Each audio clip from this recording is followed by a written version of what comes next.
Hi everyone, welcome to See Me, Hear Me, Love Me, the podcast for parents with young children. This week it's going to be another solo with me, with Karen, and I'm going to talk about one of my favorite parenting mantras of all time. Before I do though, I want to welcome all of our new listeners out there. It's great to know that you share with us all of the messiness of life with kids. There is a strength and a power in being less alone. And trust me, there's also huge freedom and choice when we start to share our stories. One of the moms just said to me this week at class that it can be hard to even be in a baby class when you look around and you see parents looking happy and together and rich with friends and having it easy. Yeah, we know that's not really the case 100% of the time, and that everybody's taking this with deep breaths, with fear, with doubts, with excitement, and with a ton of courage. Because our babies are fun and our toddlers are wild and crazy. But most importantly, we want to be supporting one another in this crazy, messy journey. Which brings us to today's topic, which is calm teaches calm. What to do when your child drives you crazy. And they will, and they must. You know how it goes. You start the day feeling so optimistic, so ready, so patient, so smart, so perfect. And before you get out the door, maybe even before breakfast, whammy, you're all of a sudden everything's turned upside down and you're face to face with little people attitude, with resistance, with meltdowns. Your toddler looks at you with a very pouty no and that hopeful grin to remind you that they're still lovable, even with this newfound sassiness. Or your preschooler cajoles their way out of long-standing rules, building a resume for a future hostage negotiator. Or little dictators giving orders to peers, to pets, and sometimes to parents too. What's going on? I'm the parent. And I'm sunk. I am sinking. But now you need the mantra. Calm teaches calm. When your child is pushing your buttons, there is no way that you can help or redirect the situation if you're buzzing like a crazy button meter. Children cannot hear you when everything is buzzing all around them and the emotions are escalating. So try not to make a big deal out of inappropriate words or even attitude. The last thing you want to do is turn all this attitude into attention-getting behavior. That only reinforces the behavior you don't want to see continue. Okay, so how are you going to do that? How are you going to stay calm? Tip number 1, be the wise and reasonable parent. Okay, are you laughing like you're not feeling all that wise or reasonable?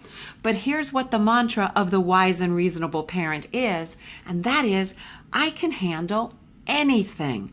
I can handle tantruming toddlers, whining shoppers, game-playing night-stalkers. I can handle the rude, the defiant, and the dramatic. You can handle anything, particularly when you realize that all this attitude and testing is not indicative of any long-term misbehavior. A clear, calm response today actually teaches your child the difference between what's acceptable and what's not acceptable. On the other hand, fear, panic, shouting, scolding escalates an undesirable situation into an even worse one, like gasoline on a fire. It's hard not to get angry when your child is rude or mean, especially to siblings, grandparents, or innocent bystanders. Yet, calm teaches calm. Reactivity is gasoline for future occurrences. So what we need you to actually do is contain and diffuse the challenging behavior. Your child is stuck in an emotional reaction in an unpleasant situation. She either needs your help regaining control and perspective, or she's using her emotions to change your behavior. Remember, too, how fun it is to be dramatic, to vent, to whine, to act out uncomfortable emotions. Nobody wants to sit in the frustration, in the disappointment. So sometimes we just take it and spew it all over the place. That's not the most mature way of doing it. So if we're going to teach our children, we have to start with us. So calm redirection teaches your child that there's other ways to act, and we can save the drama for play, for high, crazy, dramatic play, pretend, and even those sort of scenarios that remind your child, remember when you acted like frantic child today or panicky child today, and you can look at it from a distance, but probably not in the moment. In the moment, you need to help your child focus on preferred choices and better behavior. For example, I hear that you're trying to tell me you don't like something, but I can't help you right now until we both calm down so I can listen and you can tell me in a calm voice. Or you might say, Grandma doesn't like it when you talk to her like that. It hurts her feelings. Let's think of a different way to tell Grandma that you're not ready, or to give you some more time, or that you really don't like broccoli. Or, I see it's hard for you to do something right now, to pick up your toys, to leave the playground, to walk with me, to move the food you don't like off your plate. So you know what? I'm going to stop you from this chaotic action and listen so that you can tell me and I can support you communicating what you really don't like. It's a chance for your child to think and feel in the same time. And that's so important for emotional literacy and for self-management and self-regulation. It's a big, big, big task, but it's a task that starts in very small, age-appropriate ways. If you start small with this kind of attention, see me, hear me, love me, and redirection, and be a partner with your child, you'll discover that the small stuff that's happening with your 1-year-olds is actually going to set the foundation for big skills at 3, 4, and 5, and even bigger skills when you get to elementary school and middle school. There is one thing to be very, very careful about, and that is step back from the power struggles. Watch out for harsh directives that can fuel that power struggle. The tone of voice matters as much as your particular words. For example, there is a difference between calmly setting limits, as in, you may not speak to Grandma like that, and using a more threatening authoritarian voice that says, do not speak to your grandmother like that. The difference is, one demands immediate compliance. The other expects the same compliance, but creates space for the child to step up and actually take responsibility for it. You know it's a power struggle when you feel caught in a spiral of defiance. You feel powerless, but your child is also feeling hugely powerless as well.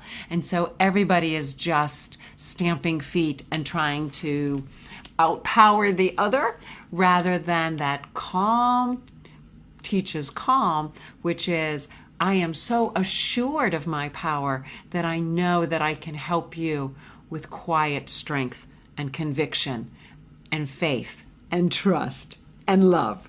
So when in doubt, step back and wait for your child to listen and to understand. Sometimes this means a short pause, like leaving the restaurant or sitting in a quiet place for a minute. But I promise you, taking that moment and saying, I don't know what to do, so we're going to take a break until we figure out how to get us out of this mess, is way better than gasoline on a fire or adding more out of control to an out of control situation.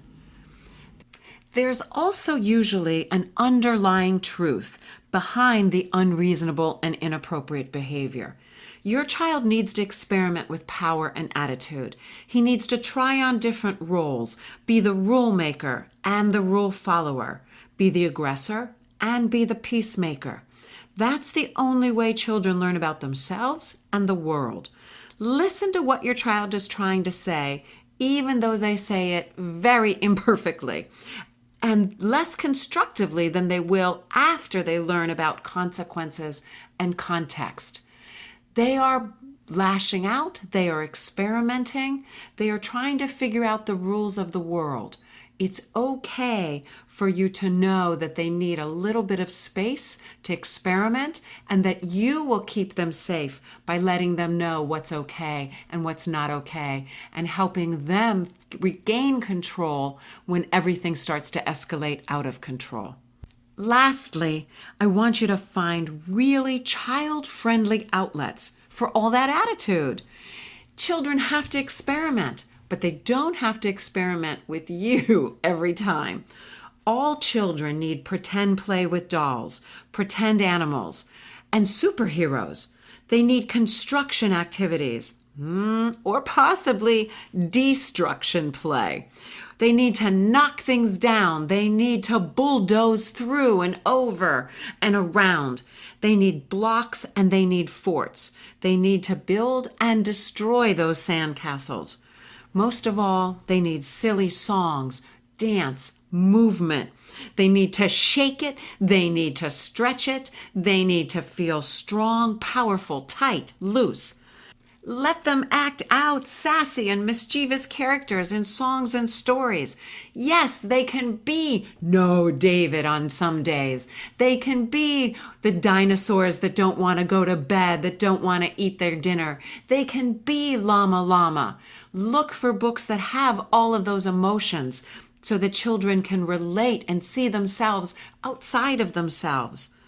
Play is the perfect outlet for self-expression, for testing and for experimenting, for learning how it feels to act out.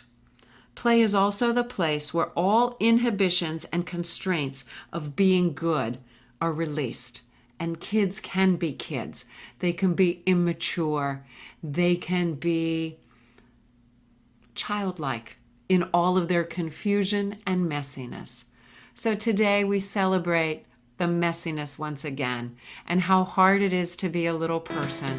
And we're going to be there to support them and be their safety net when things feel really out of control. Thanks so much for spending this time with me. I appreciate your questions. I appreciate your stories. And I'm looking forward to an awesome podcast next week when we talk about moms feeling that pressure of being in a group that looks very, very perfect. Have a great week, everyone.